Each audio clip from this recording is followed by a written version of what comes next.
이제 요한복음도 이제 거의 다 왔습니다. 여러분 고생하셨습니다. 한 해 동안. 이제 12월 안에는 21장까지 맞춰질 것 같습니다. 오늘은 특별히 부활주일은 아니지만 순서상 예수님의 부활에 대해서 소개가 됐는데요.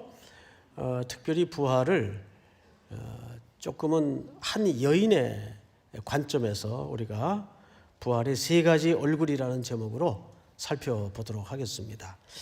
우선 첫 절을 좀 보십시다. 안식 후 첫날 일찍이 아직 어두울 때에 이렇게 시작을 하죠. 이것은 시간적인 물리적 표현이기도 하지만 사실 이 속에는 문예적 의미가 담겨져 있습니다. 안식 후 첫날이면 우리 기독교 사회는 가장 중요한 주일을 얘기합니다. 주일. 그런데 새날이 밝았는데 아직 어두울 때예요. 여기에 어떤 상징을 담고 싶었던 건가 하면 저자는 이 부활의 의미에 대해서 그리고 부활의 소식에 대해서 사람들의 영적인 인식이 어두울 때다 그 말이에요. 어두울 때다. 이해가 되죠, 여러분? 그래서 이것을 문예적 그 표현 방법이라고 생각하시면 틀림이 없습니다. 자, 그런 이제 배경을 시작으로 그러니까 이렇게 되는 거죠. 부활의 첫날이 밝았는데 사람들의 인식은 아직 부활에 대해서 밟질 못했어요. 맹아적 상태에 있었다 그 말이죠. 자, 2절을 좀 보십시다. 아직 어두울 때에 1절 하반절에 막달라 마리아가 무덤에 와서 돌이 무덤에서 옮겨진 것을 보았다 이렇게 돼 있어요. 오늘 8절까지 볼 텐데 18절까지 이 보고 보았으니 보다라는 표현이 유독 자주 등장을 합니다. 이 흐름을 여러분들이 놓쳐서는 안 될 것 같아요. 자, 그런데 여기 등장하는 첫 번째 여인이 누굽니까?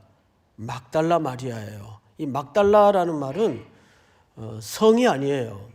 지명이에요, 지명. 그러니까 막달라 출신의 마리아다 그 말이에요.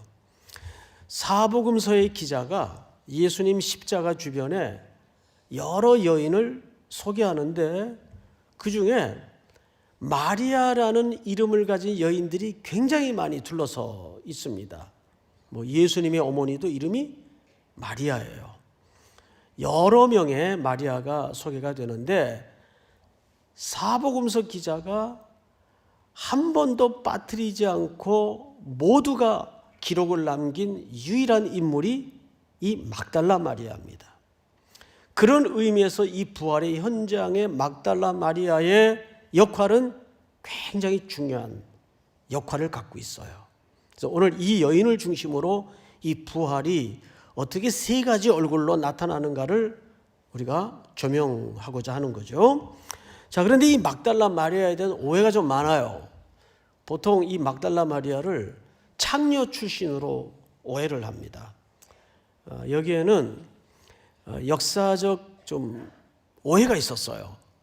AD 591년도에 그때는 구교 신교가 나누어지지 않았을 때였겠죠. 591년도에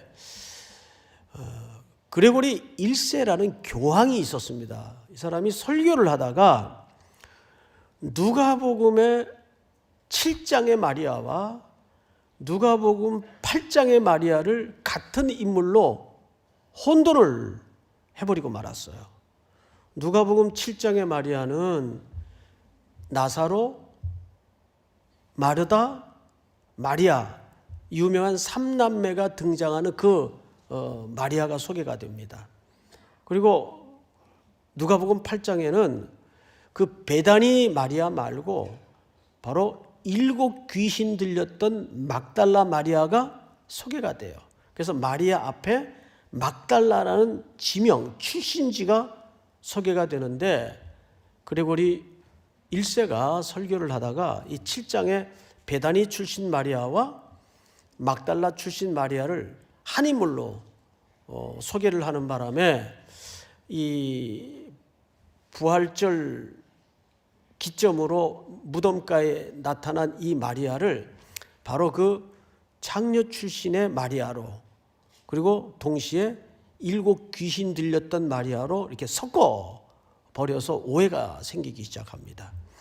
이 폐해가 굉장히 커요, 사실은. 그래서 다빈치 코드라는 그 글을 쓴 그 브랜디인가요? 그 댄 브랜디라는 사람도 그 얼토당토하는 논리를 근거로 그 글을, 잘못된 자료를 인용하는 오류를 저질렀는데 그 책이 뭐 어마어마하게 팔렸어요. 다빈치 코드. 그 아무 의미도 없는 책을 사람들이 그렇게 많이 사봤더라고요. 게다가 우리 찬송가에도 보면 이런 그 가사가 담긴 노래가 나오죠. 값비싼 향유를 주께 드리, 누구를 본받아? 막달라 마리아 본받아서. 이 다른 마리아예요. 그 마리아가 아니에요. 이걸 좀 고쳐야 되는데 아직 고쳐지지 않았던 것 같아요. 이 막달라 마리아는 마가복음 16장을 좀 한번 볼까요? 예수께서 안식 후 첫날 이른 아침에 살아나신 후 전에 7 귀신을 쫓아내어 주신 누구에게? 바로 이 막달라 마리아는 7 귀신 들렸던 여자예요. 이 귀신이 들렸던 여자가 고침받고 나서 주님을 신실히 따르는 제자가 된 거죠. 그리고 사실상 결말 부분에서 우리가 확인하겠지만 부활의 첫 번째 증인이 됩니다. 제가 아주 오래전에 총회에서 무슨 미자립교회 좀 연합 집회를 저 강원도 산골 어느 오지에서 해달라 그래가지고 하룻밤 집회를 위해서 찾아갔어요. 정말 꼴짝이더라고요. 이제 저녁 집회를 하고 딱 문에 나섰는데 눈이 그새 거의 발목 위까지 눈이 내린 겁니다. 그래서 뭐 오도 가도 못하고 꼼짝없이 그냥 교회에 갇힌 거예요.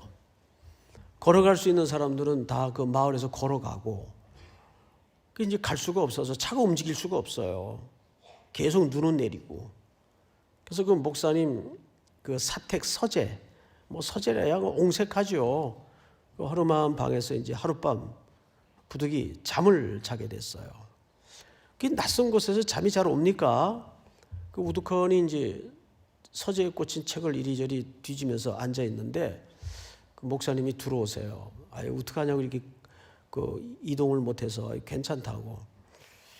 근데 그 집에 이렇게 어린애가 하나 있어요. 목사님 나이가 꽤 되시는데 조심스러워가지고 손 줍니까? 그러면 또 혹시 신뢰가 될 수 있어서 누구냐 그랬더니 아들이래요. 그러니까 아주 늦게 아들을 두셨는데 이분이 그 산골까지 와서 목회를 하게 된 사연이 있더라고요. 어떤 개인적인 참 아픈 사연 때문에 이혼을 하시고 그리고 재혼을 하셔서 낳은 아들이에요. 근데 우리 교단뿐만 아니라 한국교회 정서가 목사가 이혼을 하고 재혼을 하면 참 이렇게 목회를 하기가 눈초리 때문에 소문 때문에 쉽지가 않습니다. 그래서 흘러 그 강원도 아무도 알지 못하는 산골까지 오게 됐는데 이게 소문이라는 게 감출 수가 없잖아요. 어떻게 그 마을에 한 사람이 알게 됐어요. 그래서 이제 수근수근해진 겁니다. 이혼했대. 제 애가 손자가 아니래.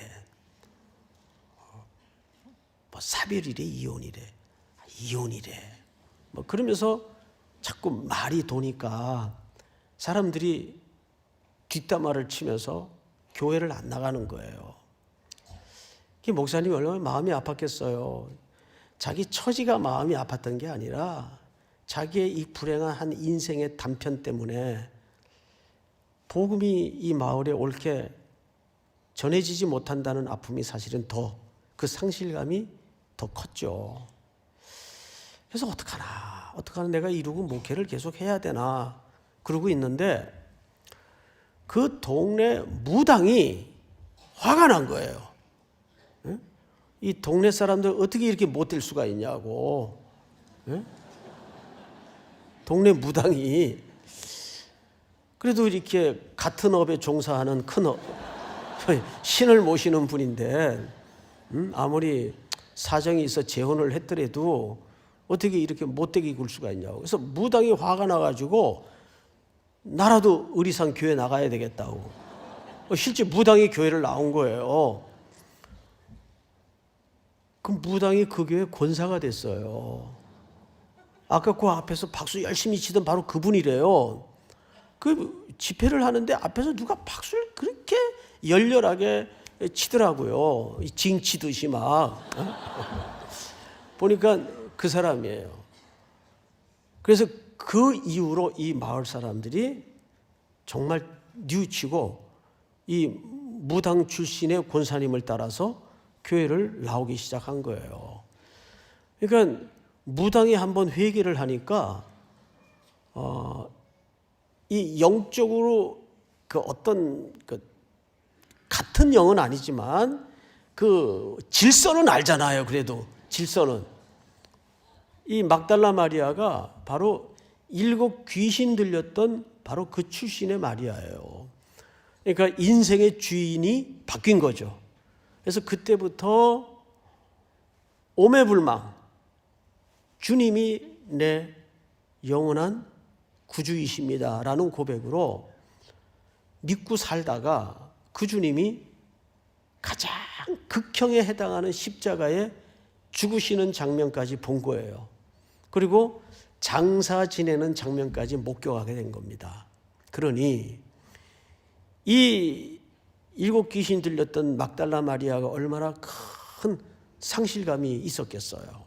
자, 그 상실감에서부터 이 여인이 부활의 주님을 새로이 만나기까지 어떤 과정을 거치는가를 우리가 오늘 봐야 되는 거예요. 자, 몇 절을 보시냐면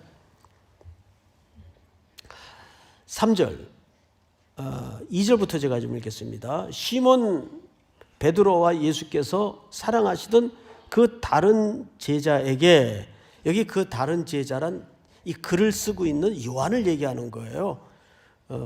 그 다른 제자, 그러니까 베드로와 요한이죠. 근데 어떻게 자기에게 사랑하시던 그 다른 제자라는지 모르겠어요. 이 사람도 약간 대단해요. 달려가서 말하되 사람들이 주님을 무덤에서 가져다가 어디 두었는지 우리가 알지 못하겠나이다 하니 이렇게 된 거예요. 이 막달라 마리아가 예수님 최측근이 그 두 사람인 줄 이미 알고 있었겠죠. 그래서 베드로하고 요한에게 가서 내가 무덤에 가보니까 돌은 옮겨졌고 시신이 없더라. 시신이. 사람들이 어디다 옮겨놨는지 나도 알 수가 없다. 그러니까 이 표현을 잘 미세하게 접근을 하셔야 돼요. 마리아의 인식 속에는 예수님이 죽은 예수입니까? 산 예수입니까? 죽은 예수죠. 예? 어디다 두었는지라는 표현이 예수님을 아직 시신으로 인식을 하고 있다 그 말이에요. 맞죠? 자, 그 다음 절을 볼까요? 베드로와 그 다른 제자가 나가서 무덤으로 어떻게? 갈새 둘이 같이 다름질하더니 그 다른 제자가 요한을 얘기하는 거예요. 누구보다 빨랐어요. 이건 그럴 수밖에 없는 게 베드로는 이때 나이가 많아요. 그리고 요한은 훨씬 젊습니다. 제가 지난번 그 프랑스에 가서 오르쉐 박물관에 갔더니 그 비르낭인가요? 그 기독교 작가인데 그분이 그린 그림을 봤어요. 그 화면을 좀 한번 띄워주세요. 이 그림인데 무덤으로 달려가는 사도 베드로와 요한, 비르낭이네요, 비르낭. 예, 하늘이 아직 그 노란색이죠. 그러니까 날이 아직 밝아오지 않았다 그 말이에요. 그리고 조금 앞서 있는 친구가 더 젊죠. 요한이에요. 그리고 뒤에 이렇게 저처럼 이렇게 수염이 난 저분이 바로 베드로예요. 그런데 두 사람의 모습을 유심히 보세요. 요한은 이렇게 하고 있어요. 이렇게 하고 있고. 이게 무슨 일이지? 그리고 베드로는 손을 어디다가 얹고 있어요?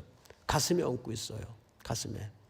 그리고 이제 둘이서 지금 아직 날이 밝기도 전인 시간에 무덤을 향해서 지금 뛰는 겁니다. 자, 그런데 오늘 본문으로 다시 돌아와서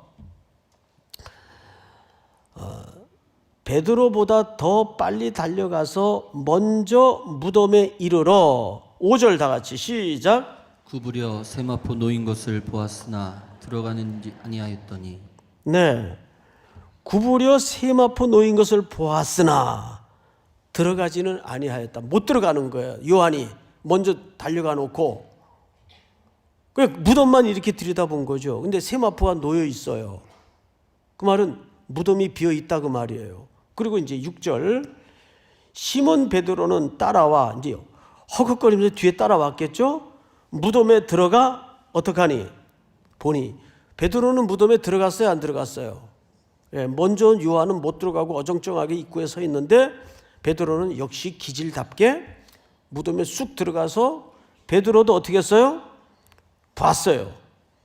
세마포가 놓였고 또 머리를 쌌던 수건은 세마포와 함께 놓이지 않고 딴 곳에 쌌던 대로 놓여 있더라. 이 말은 무슨 얘기냐면 제가 상황 설명을 좀 해야 돼요.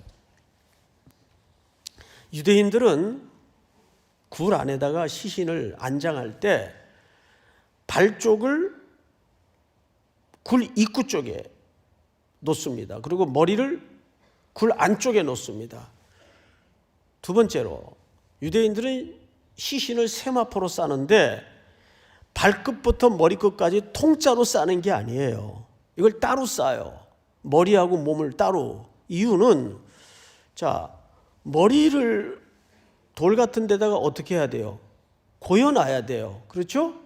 예, 돌이나 다른 것으로 머리를 이렇게 고여 놓습니다. 그러면 이 목 부분이 뜰 거 아니겠어요? 그래서 시신을 쌀 때 몸을 목까지 따로 싸고 머리를 다른 세마포로 쌉니다. 그래서 시신을 이렇게 누워 놓으면 주님이 부활을 했을 때 이렇게 막 풀고 부활하신 게 아니고 그냥 배로 세마포로 쌓인 채로 몸만 빠져나가신 거예요. 자, 그러면 그 몸을 쌌던 이 세마포 덩어리는 몇 덩어리로 구분되어 있겠어요? 두 덩어리로 구분이 되는 겁니다. 그리고 이제 몸이 빠져나갔으니까 그 세마포 자체는 그대로 납작하게 주저앉아 있었겠죠. 그 얘기를 하는 거예요. 자, 본문을 다시 보세요. 7절. 또 머리를 쌌던 수건은 세마포와 함께 놓이지 않고 딴 곳에 쌌던 대로 놓여 있더라. 그 얘기를 하는 거예요. 이게 존 스타트라는 그 영국의 성공의 신학자가 이 부활이라는 논리를 증거하기 위해서 이 부분을 굉장히 잘 논리적으로 설명을 해놨습니다. 나중에 여러분들이 혹 참고가 되시면 그 책을 참고하시면 좋을 것 같아요.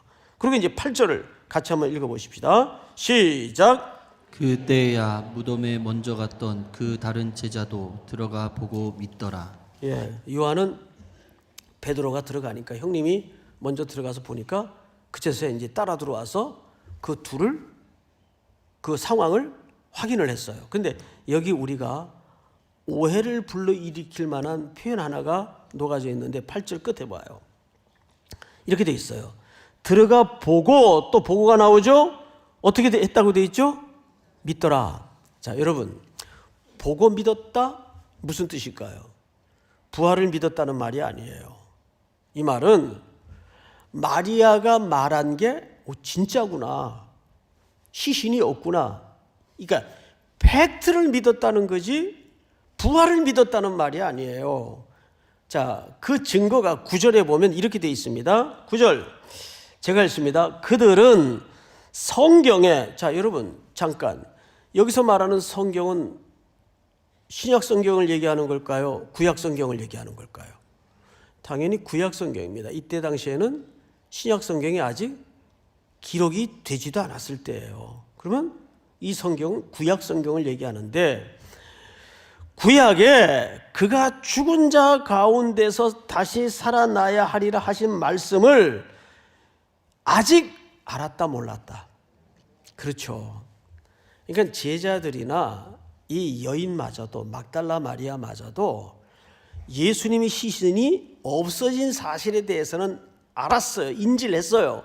근데 이것이 부활이 일어난 것에 대해서는 아직 인식이 전혀 없었던 겁니다. 그러니까 1절이 어떻게 시작이 됐다고요? 안식 후 첫날 아직 어두울 때에. 뭐가 어두웠다는 거예요? 물리적 시간을 얘기하는 게 아니고 부활에 관한 인식이 어두웠다 그 말이에요. 근데 여러분, 과연 이 상황이 당시에만 있었던 상황일까요? 그렇지 않다는 거죠. 오늘날 우리 기독교인들 가운데에도 부활을 자유주의 신학자들처럼 의미적 부활로만 이해를 하는 경우가 왕왕 있습니다. 그건 큰일 날 신학입니다. 예수님의 부활은 영육간의 부활입니다. 믿습니까? 예? 육체적 부활이에요. 자, 이에 10절 두 제자가 자기들의 집으로 돌아가니라. 두 제자는 돌아가 버리고 말았어요. 시신이 누가 가져갔을까? 어디로 갔을까?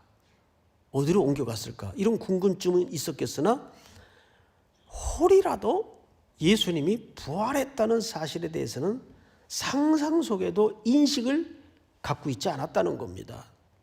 그런데 문제는 막달라 마리아는 그대로 남아있어요. 가장 예수님의 죽음 곁에서 오래 머물러 있던 여인이 이 막달라 마리아입니다. 자, 이제 성경을 또 볼까요? 11절. 마리아는 무덤 밖에 서서 첫째, 부활의 현장 앞에서 어떻게 하고 있어요? 울고 있더니. 이게 첫 번째 얼굴이에요. 우리가 만난 부활의 첫 번째 얼굴. 자, 그러면 제가 가끔 이런 질문을 했었던 거 기억나시나요? 아니, 무덤이 비어 있는데 마리아가 울고 있어요.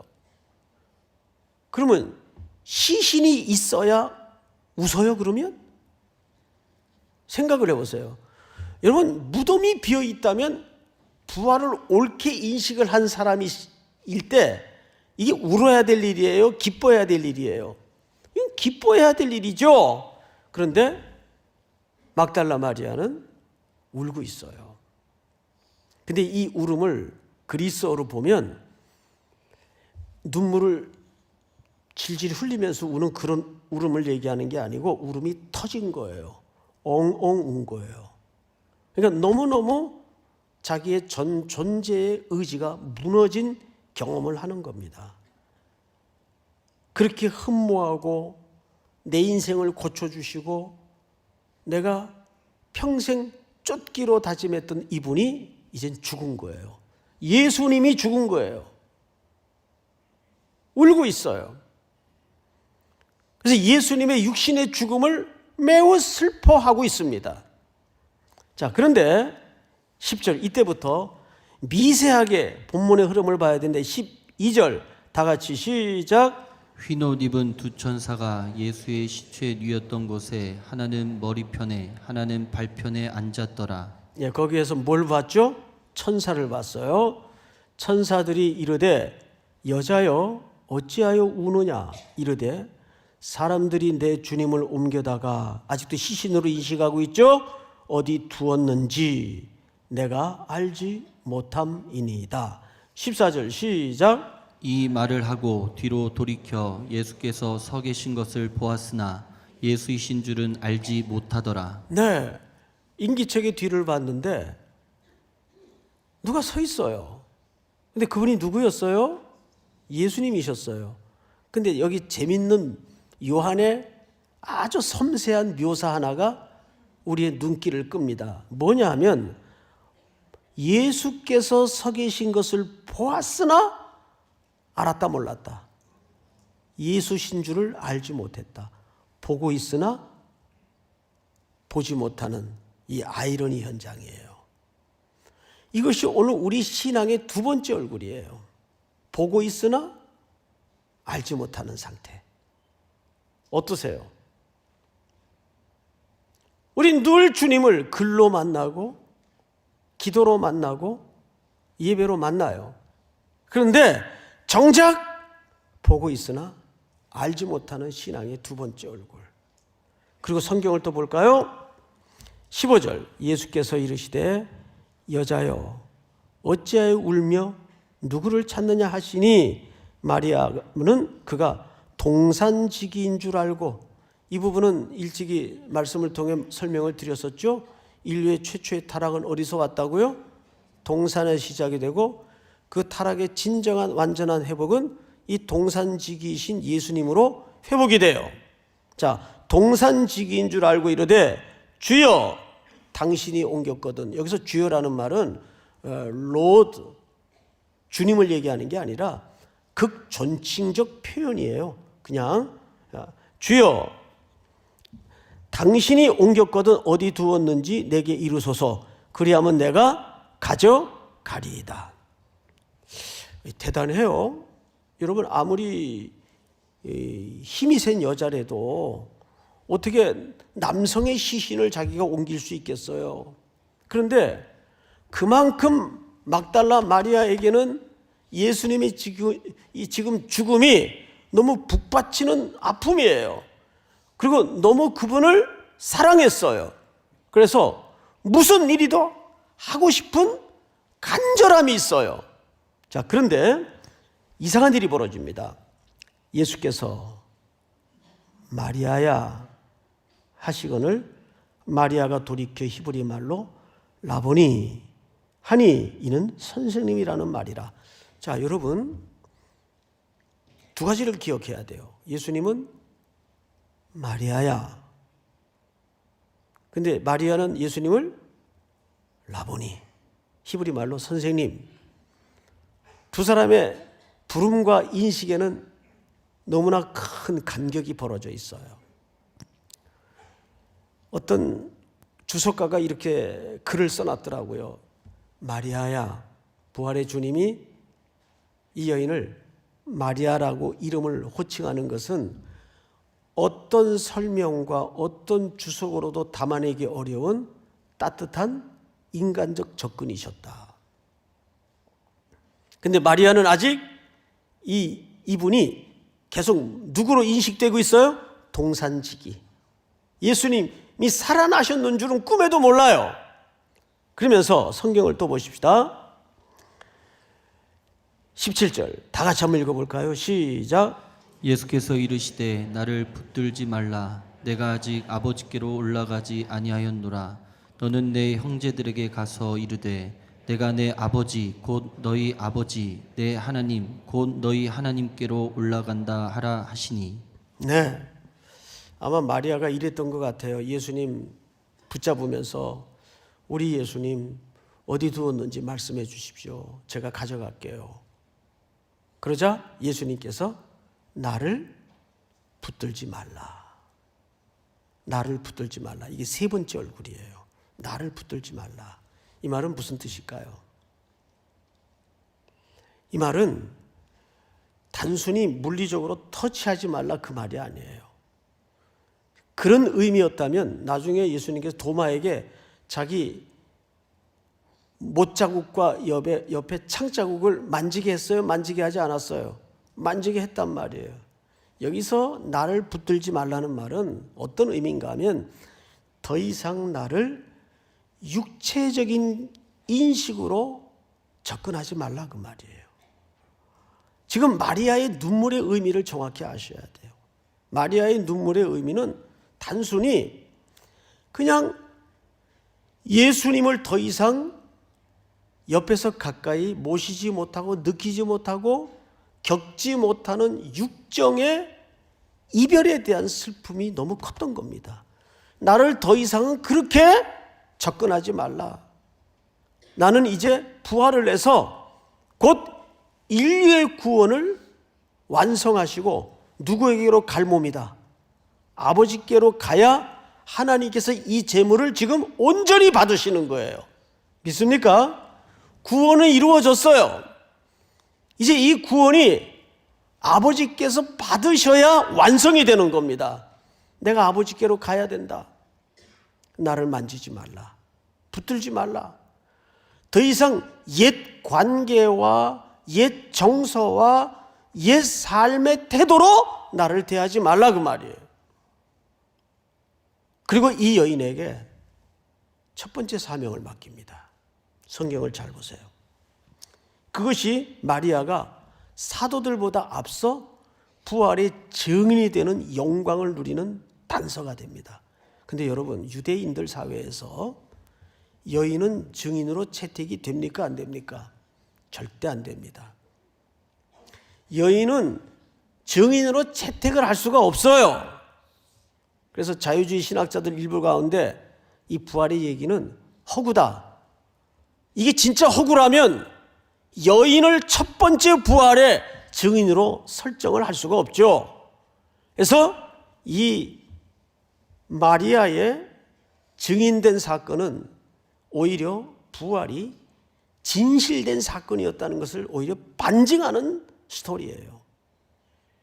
어떤 내용을 맡기는가를 한번 보십시다. 첫 번째 부활의 증인입니다.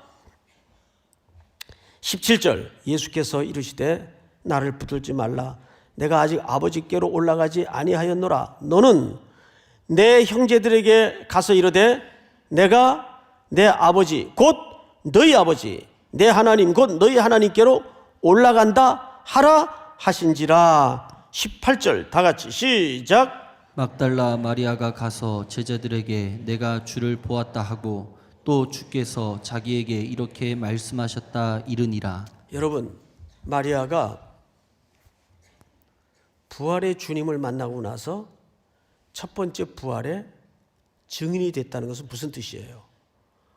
부활의 주님을 기초로 구원받은 백성들은 그 본질적 이유가 선교적 사명을 부여받았다는 뜻입니다. 우리가 부활의 주님을 옳게 믿는다면 그 부활의 주님으로부터 우리가 뭘 받은 것과 똑같은 거예요. 선교적 사명을 받은 것과 똑같은 거예요. 그런데 마리아가 여기서 두 가지를 얘기해요. 내가 누구를 보았다? 누구를 보았다고 제자들이 가서 얘기했어요. 성경을 내가 주를 보았다 하고, 주를 보았다는 말은 뭘 경험했다는 또 다른 얘기일까요? 내가 주님이 부활하신 것을 봤다. 그 뜻이에요. 그리고 나서 그 다음 얘기입니다. 또 주께서 자기에게 이렇게 말씀하셨다 이르니라. 이렇게 말씀하신 내용은 뭐예요? 아버지께로 올라가신다는 뜻이에요. 그러니까 마리아는 놀랍게도 첫 번째 증인의 역할을 하면서 예수의 부활을 증언했고 동시에 예수의 승천을 설명했던 유일한 증인이었습니다. 이것이 누구에게 이루어졌나요? 그동안 천대받고 멸시받던 귀신 들렸던 전직을 가진 여인에게 이 고귀한 사명이 주어진 겁니다. 복음은 그렇습니다.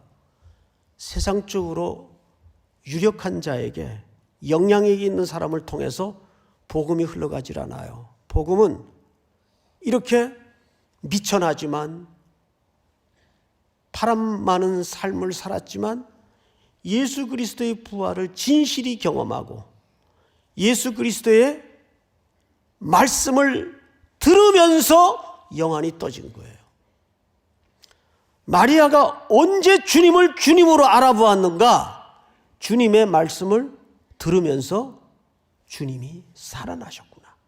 이분이 주님이시구나. 엠마오로 가던 낙심의 고향으로 떠났던 두 제자가 언제 예수님을 부활의 주님으로 눈 떠 바라보게 되었나요? 말씀을 풀어주실 때 마음이 뜨겁지 아니하더냐? 선지자의 글과 이사야의 글을 풀어주시면서 예수님이 제자들에게 말씀을 가르치셨어요. 그러자 그 말씀을 가르침을 받을 때 제자들이 서로 성령의 역사를 경험합니다. 우리의 마음이 뜨겁지 아니하더냐? 그분이 그제서야 부활의 주님인지를 깨달았어요. 믿습니까? 이것이 온 세상의 새로운 출발이에요. 오늘 이 말씀을 듣는 우리 3일의 모든 성도들이 다시 한번 부활의 증인이 되어서 선교적 일생의 사명을 감당할 수 있는 은혜가 있기를 주의 이름으로 축복합니다. 우리 다 일어나십시다.